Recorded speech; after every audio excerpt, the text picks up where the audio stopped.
నమస్తే దిశ TV news కి స్వాగతం. ముందుగా హెడ్లైన్స్. ప్రధాని నరేంద్ర మోదీ ఢిల్లీలో నీతి ఆయోగ్ 10వ పాలక మండలి సమావేశానికి అధ్యక్షత వహించారు. ఈ సమావేశం రాష్ట్రం కోసం వికిత్స.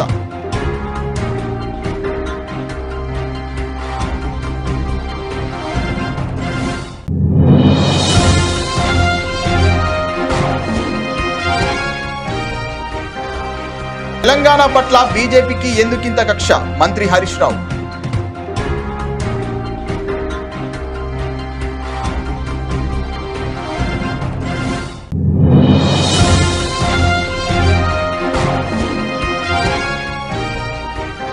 కొచ్చి తీరంలో హై అలర్ట్, మునిగిన నౌకలో ప్రమాదకర రసాయనాలు.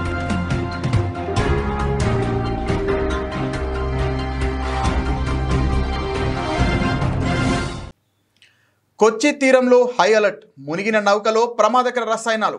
లైబీరియాకు చెందిన ఓ భారీ నౌక కేరళ సముద్ర తీరానికి 38 నాటికల్ మైళ్ళ దూరంలో శనివారం ప్రమాదానికి గురైంది. తాజాగా అది పూర్తిగా సముద్రంలో మునిగిపోయినట్లు ఇండియన్ కోస్ట్ గార్డ్ ప్రకటించింది.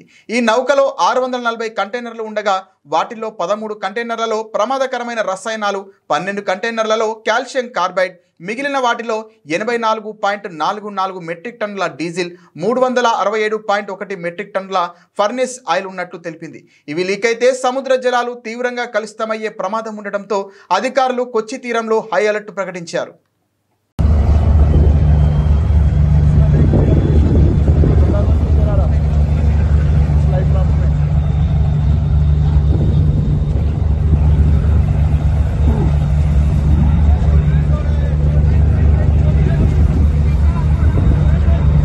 తెలంగాణ పట్ల బీజేపీకి ఎందుకింత కక్ష? 8 మంది బీజేపీ ఎంపీలను తెలంగాణ ప్రజలు గెలిపిస్తే తెలంగాణ నుండి 2 కేంద్ర మంత్రులు ఉండి కూడా ఒక్క రూపాయి తీసుకురావడం లేదు.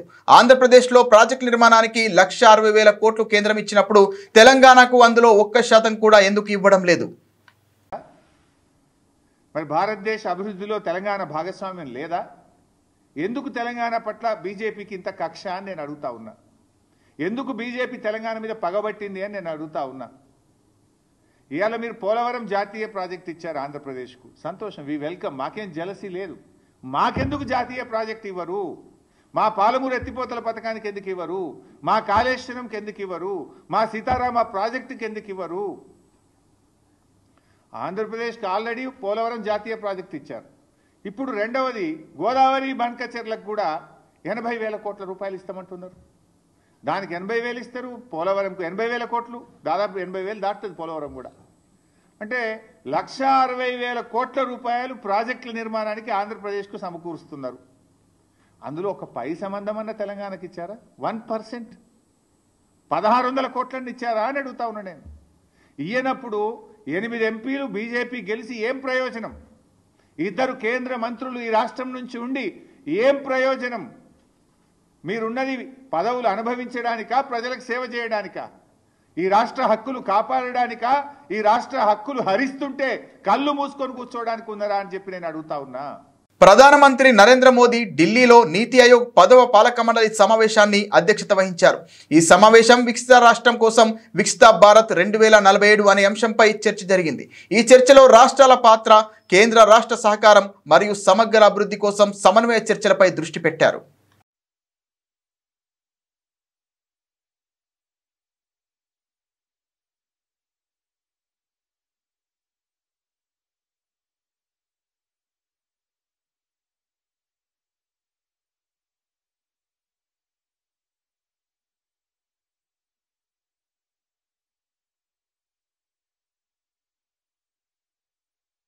విజయసాయిరెడ్డి అమ్ముడు పోయడానికి పక్కా ఆధారాలు.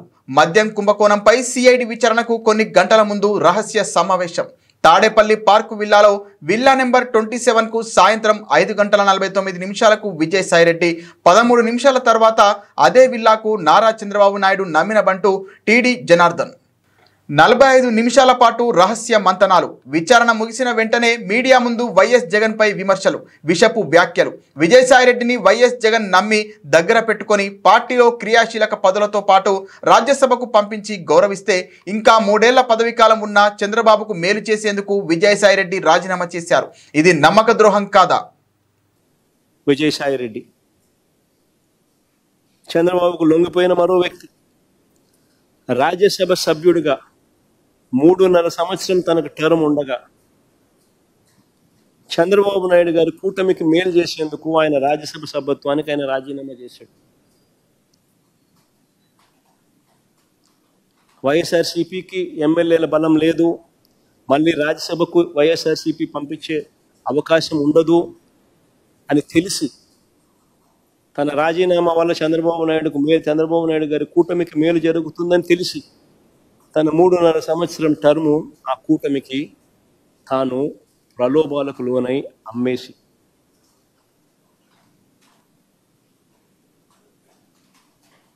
అలాంటి వ్యక్తి ఇచ్చే స్టేట్మెంట్లకు ఏం వాల్యూ ఉంటుంది?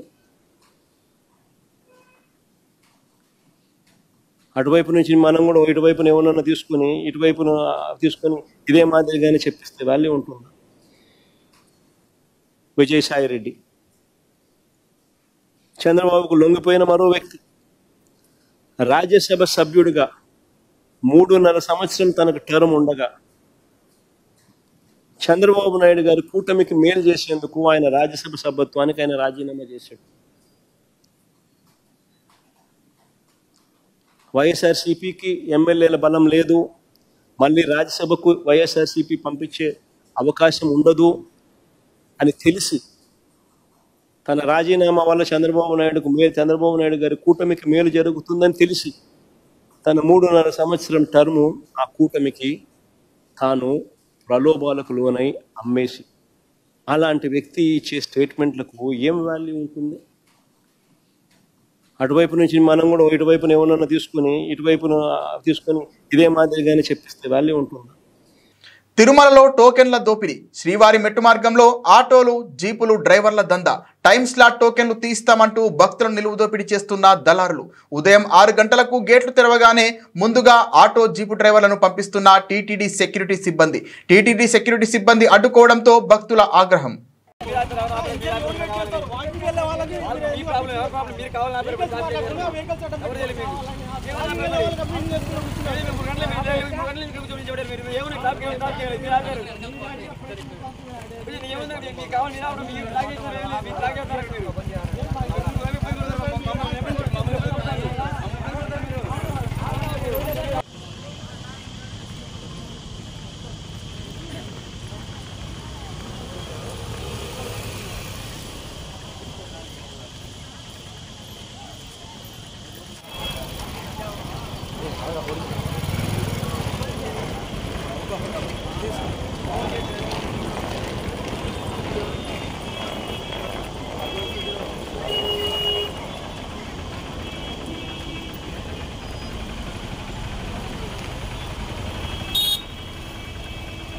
కరోనా మళ్లీ పెరుగుతోందని 2-3 రోజులుగా అంతర్జాతీయ మీడియా ప్రచారం చేస్తోంది. వాటిని పట్టుకొని గుడ్డెద్దు చేలో పడ్డట్టుగా సోషల్ మీడియాలో కొంతమంది మళ్లీ కరోనా వస్తోందని ప్రచారం ప్రారంభించారు. ఇదిగో అన్ని కేసులు, ఇదిగో ఇన్ని కేసులు అని అప్డేట్స్ ప్రారంభించారు. కొత్త వేరియంట్ల పేరుతో ప్రజల్ని గందరగోళానికి గురి చేయడానికి ప్రయత్నిస్తున్నారు. ఇదంతా అప్పటికప్పుడు జరుగుతుంది. మెడికల్ మాఫియా డబ్బు పిండాలనుకున్నప్పుడల్లా ఇలాంటి ప్రచారం ప్రారంభమవుతోంది.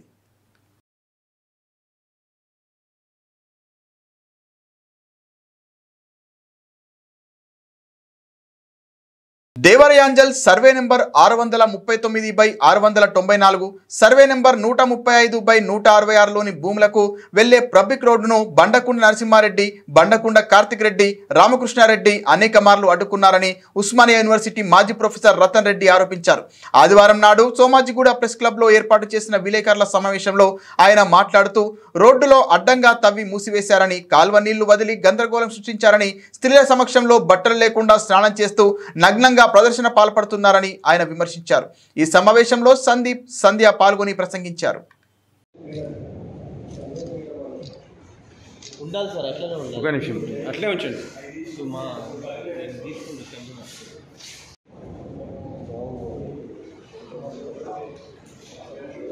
ప్రొఫెసర్ రతన్ రెడ్డి నుండి దేవరయాంజల్ సర్వే నెంబర్ 693 వాస్తవుల నుండి ముఖ్యంగా 693 పక్కకు ఉంటుంది. 694 సర్వే నెంబర్ అంటే దేవరయాంజల్. మాకు మెయిన్ ఇష్యూ ఏంటంటే మాకే కాకుండా 694 నుంచి 698 వరకు 690 వరకు దాదాపు ఒక 150 ఎకరాలు ఉంటుంటే అందరి వారు వ్యవసాయదారులకు, తర్వాత గోడౌన్స్ వాళ్ళకు, కార్మికులకు అందరి దారిని మొత్తం బ్లాక్ చేసేసారండి. స్పెషల్గా ఈ మధ్యన కోర్టుకు, తర్వాత సబ్ రిజిస్ట్రార్ ఆఫీస్కి వచ్చిన తర్వాత అక్కడ కమర్షియల్ డెవలప్మెంట్ జరుగుతుందని ఇక్కడ లోకల్గా ఉన్నటువంటి నరసింహారెడ్డి, ఇంకోటి రామకృష్ణారెడ్డి, సిబిఐటి వాళ్ళందరూ కలిసేసి వాళ్ళందరూ ఈ యొక్క ల్యాండ్ను పూర్తిగా దారిని కబ్జా చేసుకొని అక్కడ కమర్షియల్ కాంప్లెక్స్ కట్టుకొని దాన్ని పూర్తిగా చేయాలని వాళ్ళకి వేరే రాజకీయ పాత్ర వాళ్ళ సపోర్ట్తోని, తర్వాత లోకల్గా బీహార్ నుంచి కొంతమంది గుండెలను తీసుకొచ్చేసి మమ్మల్ని అటాక్ కూడా చేశారు. మేము పోలీసు కూడా థ్రెట్ కూడా పెట్టాము, హైడ్రా పోలీస్ కూడా ఇచ్చాము. కానీ మాకు హైడ్రా ద్వారా న్యాయం జరిగిందండి. కానీ హైడ్రా పోయినందుకు మా మీద ఎక్కువ ఖర్చు పెట్టుకున్నారు. కాబట్టి మెయిన్గా మున్సిపల్ మినిస్టర్ గారు, రేవంత్ గారు దీనికి దయచేసి సర్వేలెన్స్ ఇంకోటి ఎప్పుడైతే రోడ్ వాళ్ళు రెస్టోర్ చేస్తారో దాన్ని సర్వేలెన్స్ పెట్టుకొని హైడ్రా పోలీస్ స్టేషన్కి లింక్ అవుతుంటే మాకు ఈజీ తెలుస్తుంది. ఎందుకంటే లేకుంటే హైడ్రాకు ఏం జరుగుతుందో గ్రౌండ్లో తెలియకపోతుంది. కాబట్టి లోకల్ పోలీసు వాళ్ళని నమ్ముకుంటే సక్సెస్ కాలేరు. కాబట్టి దయచేసి హైడ్రా పోలీసు వాళ్ళు డైరెక్ట్గా లింక్ పెట్టుకొని ఆ రిసీవ్ అయిన తర్వాత అట్లీస్ట్ 10 to 15 days తర్వాత అక్కడ సర్వేలెన్స్ పెట్టుకుని ఉంటే మాకు న్యాయం జరుగుతుంది. వక్ఫ్ బోర్డు చట్ట సవరణ బిల్లును తక్షణమే ఉపసంహరించుకోవాలని డిమాండ్ చేస్తూ ఆల్ ఇండియా ముస్లిం పర్సనల్ లా బోర్డు పిలుపు మేరకు రాష్ట్ర వ్యాప్తంగా ముస్లిం సంఘాల నాయకులు, మత పెద్దలు, ఎమ్మెల్యే అహ్మద్ బలాలా ఆధ్వర్యంలో చెంచల్గూడలో మానవహారం చేపట్టారు. రాజ్యాంగాన్ని పరిరక్షిద్దాం, వక్ఫ్ చట్టాన్ని తిరస్కరిద్దామని నినాదాలు చేశారు.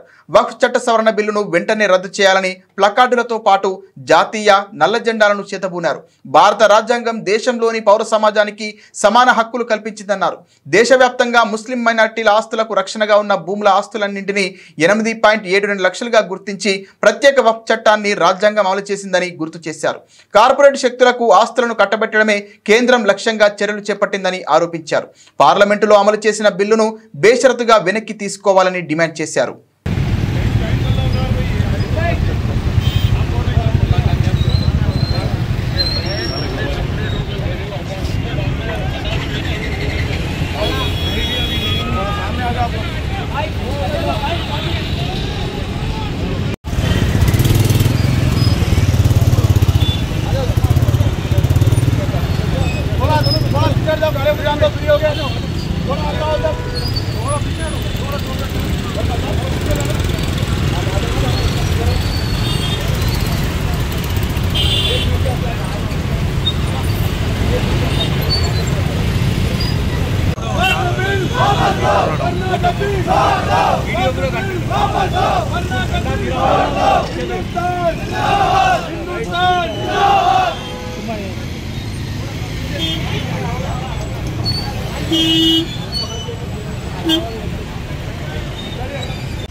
నారాయణపేట మండలం కోటకొండ గ్రామంలో గల జెడ్పీహెచ్ఎస్ స్కూల్లో చదివిన 1999, 2000 సంవత్సరంకు చదివిన పూర్వ విద్యార్థులు దాదాపుగా 25 సంవత్సరాల తర్వాత ఆత్మీయ సమ్మేళనం ఏర్పాటు చేసుకున్నారు. ఈ సందర్భంగా స్నేహితులు కష్టసుఖాలు, బాధలు ఒకరికొకరు పంచుకున్నారు. అలాగే వారికి విద్య నేర్పిన గురువులను కూడా పిలిపించుకొని సన్మానం చేశారు. వారి నుంచి కొందరు మిత్రులు అకాల మరణం చెందిన వారి కుటుంబాలకు ఆర్థికంగా సాయం అందించారు. సి నారాయణ అనే స్నేహితుడు కుటుంబానికి 50,000 ఆర్థిక సాయాన్ని అందజేశారు. ఇక మీదట కూడా మా స్నేహితునికి స్నేహం ఇలాగే కొనసాగుతుంటుందని అన్నారు. ఎవరికి కష్టం వచ్చినా అందరం తోడుగా ఉంటామని కష్టసుఖాలను పంచుకున్నారు. దాదాపుగా 40 మంది స్నేహితులు పాల్గొన్నారు.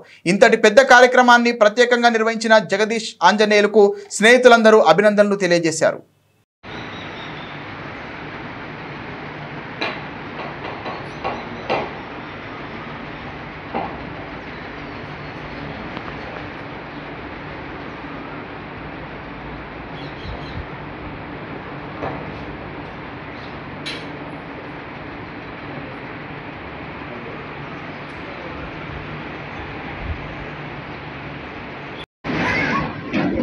ఈరోజు జెడ్పీహెచ్ఎస్ కోటకొండ హై స్కూల్లో 1999 2000 బ్యాచ్ మేమందరం కూడా ఈరోజు స్కూల్లో పూర్వ విద్యార్థుల సమ్మేళనం జరుపుకోవడం జరిగింది. ముఖ్యంగా ఈ ప్రోగ్రాంలో అందరం కూడా మేము 42 మెంబర్స్ మా 10th క్లాస్ బ్యాచ్లో, అందులో ఒక 5 మెంబర్స్ అంటే వాళ్ళు అటెండ్ కాలేకపోయారు. అందరం కూడా ఇక్కడ ప్రోగ్రాంలో అటెండ్ అయ్యి మా ఉపాధ్యాయులందరినీ కూడా ఈరోజు గురువులను మేము సన్మానించుకోవడము, అదేవిధంగా ఈరోజు ఈ కోటకొండ హై స్కూల్లో మేమందరం చదువుకున్న 10 సంవత్సరాల జ్ఞాపకాలు అందరం గుర్తు చేసుకొని ఈరోజు చాలా ఆనందంగా గడపడం జరిగింది.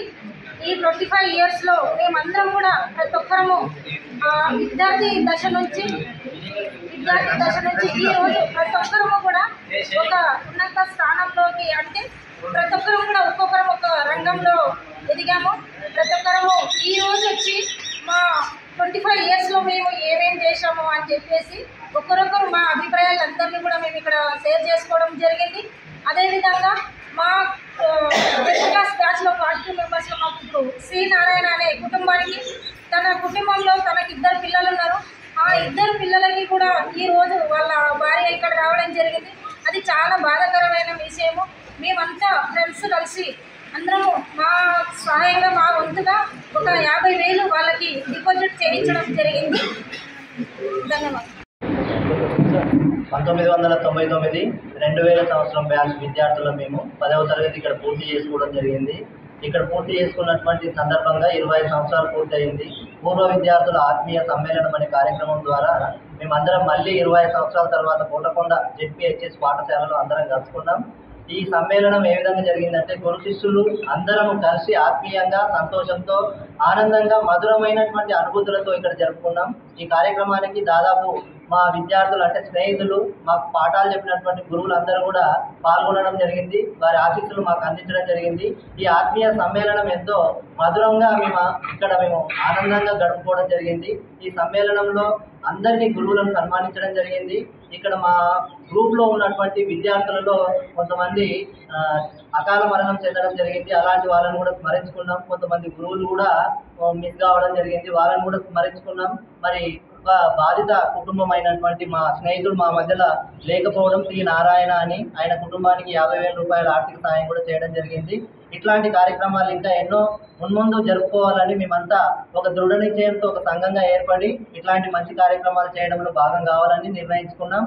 ఈ కార్యక్రమం దిగ్విజయంగా జరగడానికి మా మిత్రులు జగదీష్, రమేష్, అదేవిధంగా ప్రశాంత్, వెంకటయ్య, అదేవిధంగా రవికుమార్, చాలా మంది లక్ష్మయ్య అందరి సహకారంతో ఈ 10వ తరగతి మేము పూర్తి చేసుకున్న 25 సంవత్సరాల ఈ కార్యక్రమాన్ని అత్యంత దిగ్విజయంగా పూర్తి చేసినటువంటి సందర్భంగా అందరికీ, మా మిత్రులందరికీ పేరు పేరున ధన్యవాదాలు తెలుపుకుంటూ 25 సంవత్సరాల తర్వాత మళ్ళీ మేము చదువుకున్న స్కూల్లోనే కలవడం అనేది చాలా ఆనందంగా ఉంది. దాదాపు 35-40 మంది దాకా కలిసాము. మరియు ఒక 5 గురువులు కూడా వచ్చారు. అందరికీ సన్మానించడం, అందరూ ఆనందంగా గడిపిన క్షణాలు జీవితాంతం గుర్తుండేలా ఉన్నాయి. అయితే స్పెషల్గా సి నారాయణ అనే మా మిత్రుడికి ఆయన యాక్సిడెంట్లో చనిపోవడం ద్వారా వాళ్ళ కుటుంబానికి మేము ఒక 50,000 రూపాయలు సాయం చేయడం జరిగింది. ఇలా ఇంకా ఫ్యూచర్లో ఇంకేదైనా ఇలాంటి ఏదైనా సంఘటనలు జరిగితే ఇంకా ఫ్యూచర్లో సాయం చేసే దిశగా మేము ఆలోచిస్తున్నాం. అయితే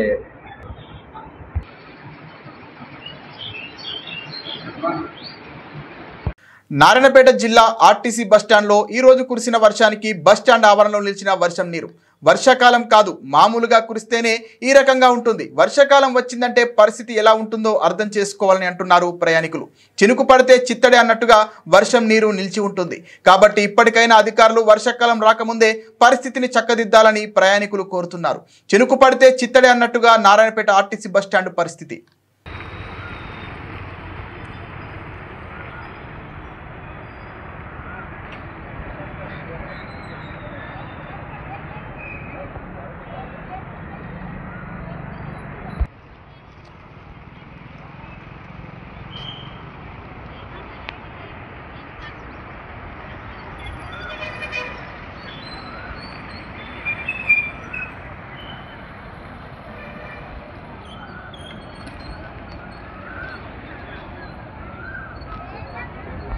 కొత్తగూడెం జిల్లా భద్రాచలం భద్రాద్రి రామయ్యను దర్శించుకున్న ఆర్టీఐ కమిషనర్. భద్రాచలం శ్రీ సీతారామచంద్ర స్వామి వారిని సతీ సమేతంగా దర్శించుకున్న తెలంగాణ రాష్ట్ర సమాచార హక్కు చట్టం కమిషనర్ పివి శ్రీనివాస్. ఆలయ అధికారులు, అర్చకులు ఆలయ మర్యాదలతో పూలమాల వేసి ఆలయంలోకి ఘన స్వాగతం పలికారు. సీతారామచంద్ర స్వామి వారిని దర్శించుకుని తీర్థ ప్రసాదాలు స్వీకరించి తదుపరి లక్ష్మీ తాయారమ్మ దర్శనం చేసుకున్న ఆయనకు ఆలయ అర్చకులు ప్రత్యేక పూజలు నిర్వహించి వేద ఆశీర్వచనం అందించారు. తెలంగాణ రాష్ట్ర సమాచార హక్కు చట్టం కమిషనర్గా నియమితులైన తర్వాత భద్రాచలం వచ్చి స్వామివారిని దర్శనం చేసుకోవడం చాలా సంతోషంగా ఉందని, ఈ సమాచార చట్టం ప్రతి ఒక్కరికి ఉపయోగపడుతుందని, దీనిని ఉపయోగించుకోవడం అందరి బాధ్యత అని తెలియజేశారు.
Okay sir.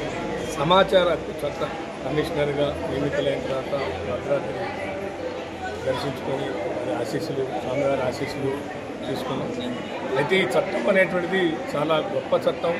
2005లో మన్మోహన్ సింగ్ తీసుకొచ్చినటువంటి చట్టం ప్రజలకి ఒక రకంగా వజ్రాయుధం లాంటిది.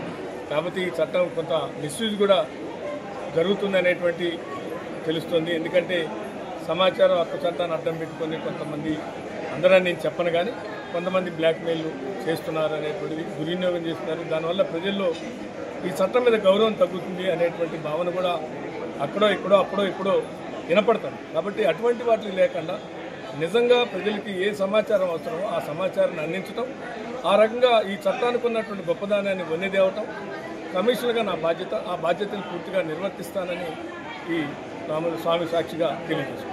మన్సూరాబాద్ డివిజన్ హయత్ నగర్ ప్రాంత కంటూర్ రోడ్లో ఉన్న ఎస్సీ శ్మశాన వాటికలో GHMC deputy floor leader corporator Kuppula Narasimha Reddy గారు మరియు హయత్ నగర్ ఎస్సీ గ్రామ పెద్ద మనుషులతో కలిసి పర్యటించి అక్కడ కావలసిన వస్తువులను వారిని అడిగి తెలుసుకున్నారు. ఈ సందర్భంగా కార్పొరేటర్ గారు మాట్లాడుతూ ఈ శ్మశాన వాటికలో అన్ని రకాల వస్తువులు, స్నానపు గదులు, నీటి సౌకర్యం, మూత్రశాలలు, మెయిన్ గేట్, హైమాస్ట్ లైట్స్, విద్యుత్ దహనశాల ఏర్పాటుకు కృషి చేస్తామని తెలిపారు.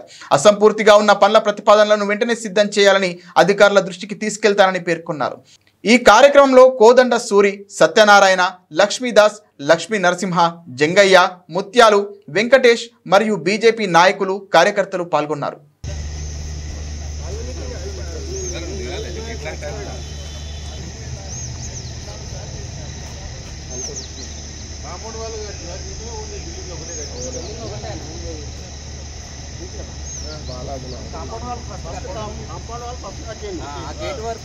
బులెటిన్ ముగించే ముందు హెడ్లైన్స్ మరోసారి.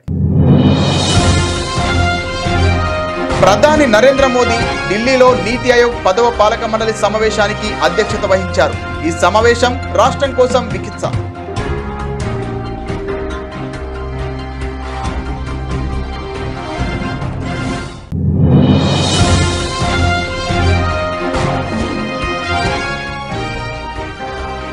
తెలంగాణ పట్ల బీజేపీకి ఎందుకింత కక్ష? మంత్రి హరీష్ రావు.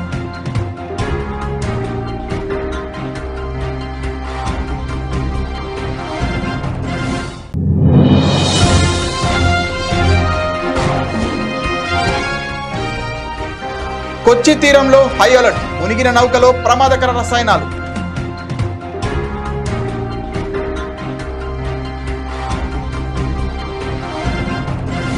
ఇది వాల్టి బులెటిన్. మరిన్ని వార్తల సమాహారంతో మళ్ళీ కలుద్దాం. నమస్తే.